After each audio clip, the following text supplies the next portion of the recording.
morning, Malaysia. You are now live with me, Lavania Vijayakumar, on the Moving Malaysia Forward Forum. On our 5th episode, we are going to discuss and analyze the current issues in Malaysia regarding our fundamental liberty laws. For that, here today we have in the studio Professor Brian Lim Rizion, a political analyst from the University of PEMAS, Malaysia, Professor Dato Dr. Khairul Azhar, an Islamic and Sharia law professor from the University Islam Ibn Khaldun, Malaysia, and Datuk Sulaiman Al-Bakri from the Malaysian Bar Council to discuss our fundamental liberty laws. Firstly, let's have a look at the issues at hand. University Malaya law lecturer Azmi Sharul pleaded not guilty after he was charged with sedition on Tuesday at the KL Sessions Court for comments made on an online portal over the 2009 Perak crisis.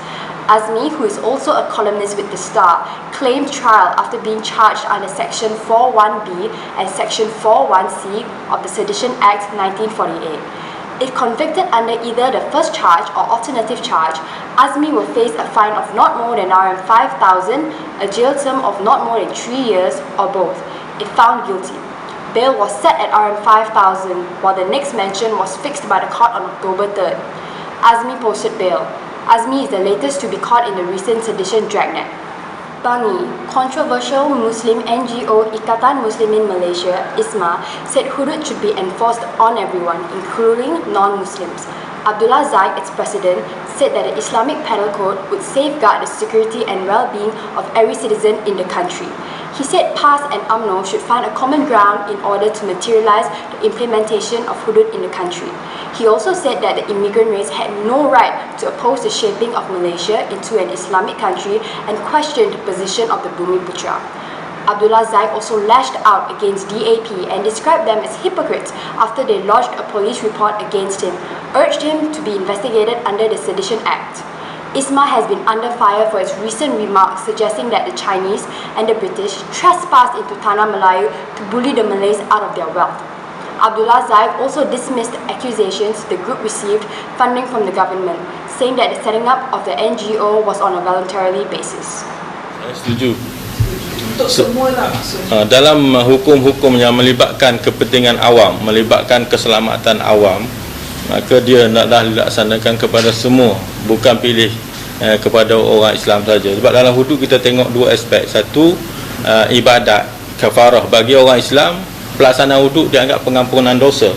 Tetapi bagi bukan Islam, pelaksanaan hudud adalah untuk kepentingan keselamatan nasional. Lim Chi Wee, who is Bar Council President, said that its monitoring team found more instances of police brutality in Bersih 3.0 compared to last year's Bersih event. A highly critical Lim said authorities had failed to take heed of criticisms and recommendations outlined by the Malaysian Human Rights Commission, Suhakam, with regards to police conduct during Bersih's first two rallies, and lamented on how little has changed. Police brutality this time around has been more magnified. There is more police brutality compared to last year. There was arbitrary use of tear gas and water cannons, Lim told reporters here. The lawyer said that last weekend's event showed an urgent need for the police force to undergo a transformation program, to be changed by force of statute through the establishment of an independent and credible external mechanism. Our first topic for today, freedom of speech. Info slide, please.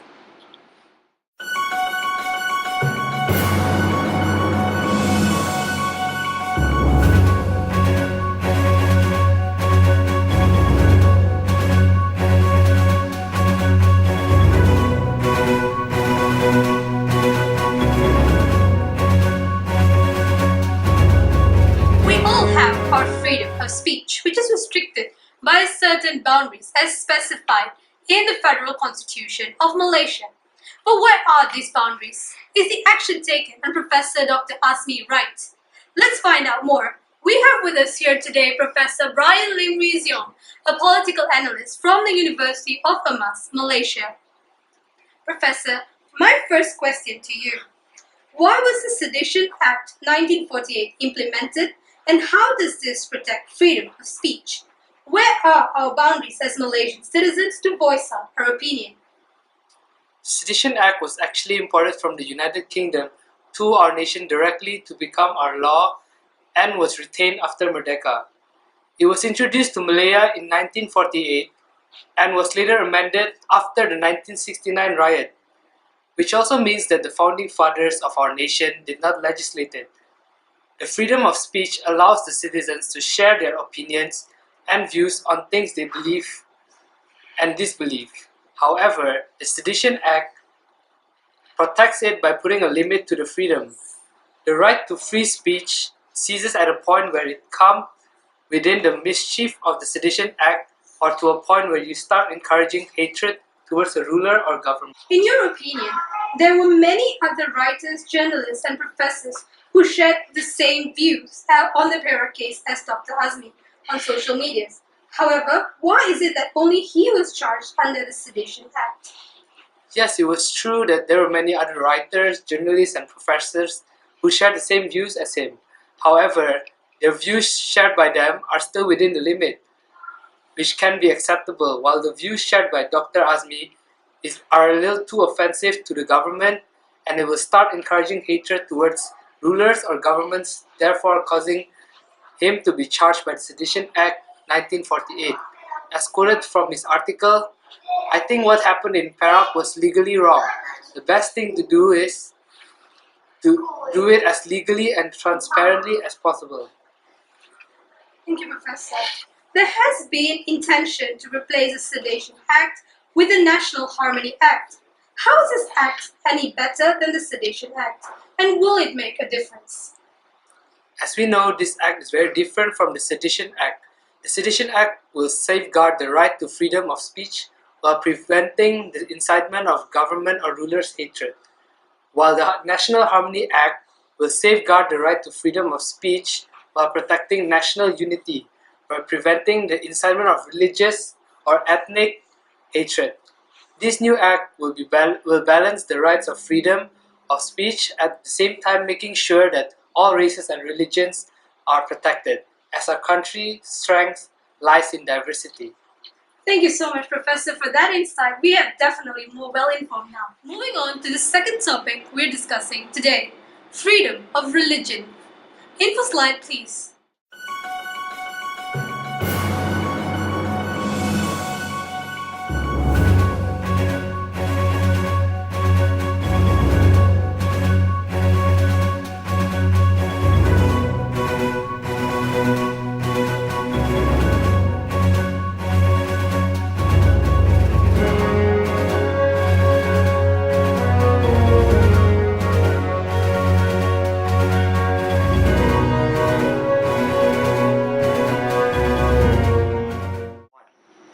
Today, we will be analyzing the latest controversy of the implementation and enforcement of the Hudud law here in Malaysia.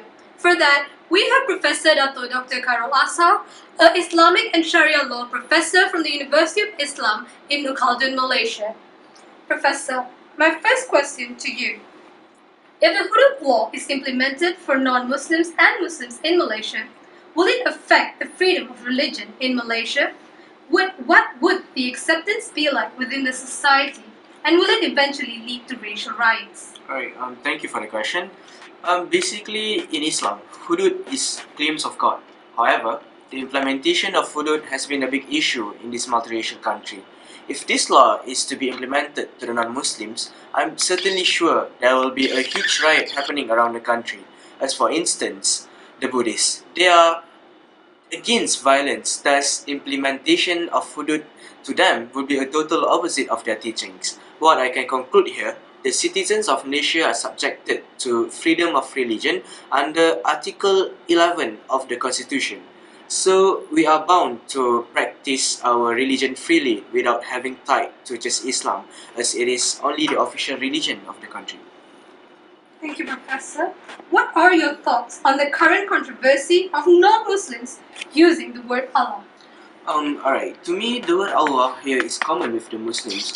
Allah means God in Arabic. I think why the Muslim here in Malaysia is opposing this matter is because we are scared that later on the generation, the new and the current generation, will be confused between Christianity and Islam. However, the burning of churches is totally absurd, and it is an obvious disgrace to the religion itself. Even in Islam, we are taught to be open-minded and accepting other religion. In accordance to freedom of religion as part of the constitution, citizens should be free to choose what to name their god as. Thank you so much, Professor. In your opinion, do you think Islam will be able to achieve its objective, or is it actually an inhabitant from moving Malaysia forward? Alright, in relating to that current issue whereby they suggested the non-Muslims should be bound to the Hudud law as well, will most probably destroy our current racial harmony in this country, as the non-Muslims, they have their rights in the constitution for a freedom of religion.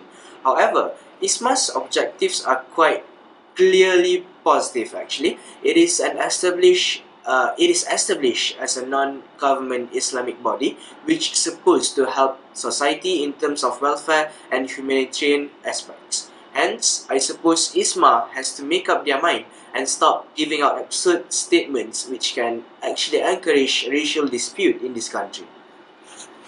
Thank you so much for that insight, Professor. We have clearly gotten a better view of our religious freedom in this country. Thank you.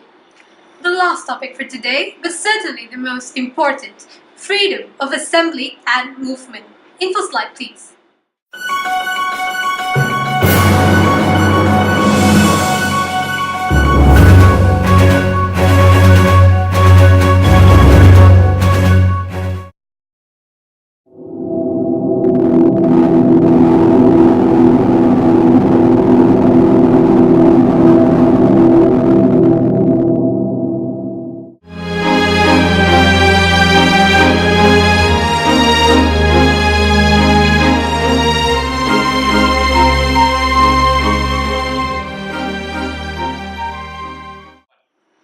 Constantly heard of legal and illegal rallies, street protests, and etc.